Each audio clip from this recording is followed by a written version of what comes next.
Vähän kesäisempi kuva, T-paidan teksti rajautui pois. Kuka arvaa mitä siinä lukee? Hyviä arvauksia, mutta metsään menee. Siis annetaan tarkentavia vihjeitä. Ei ole korruptiopaita, ei ole mainos, ei suorastaan liity työhön ja on ihan itse ostettu. Vaimolla sama, mutta pienellä variaatiolla. Yhden kirjaimen eropaikojen tekstissä. Annetaan uusi vihje. Tekstin ero on yksi kirjain. Vaimolla kirjain on U, minulla aakkosissa myöhäisempi vokaali. Annetaan seuraava vihje, sana on yhdyssana. Siinä on 10 kirjaita, 3 kirjain on minulla eri kuin vaimon versiossa. Sana alkaa kirjaimella ja viimeinen kirjain on A. Sanassa on 5 vokaalia.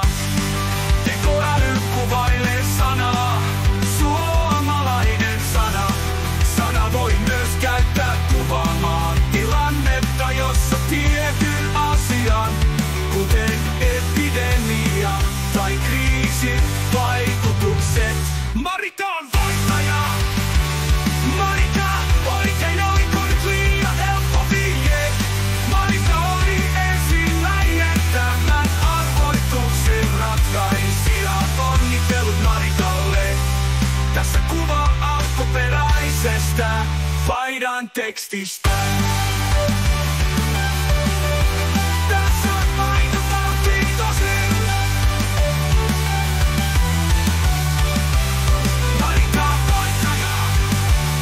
Marika, oikein oliko nyt liian helppo vihje? Marika oli ensimmäinen tämän arvoituksen ratkaisija. Onnittelut Marikalle. Tässä kuva alkuperäisestä paidan tekstistä. Tässä Marika palkintosi.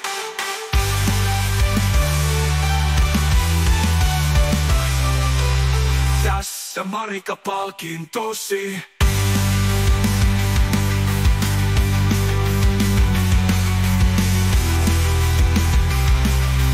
Tässä Marika palkintosi.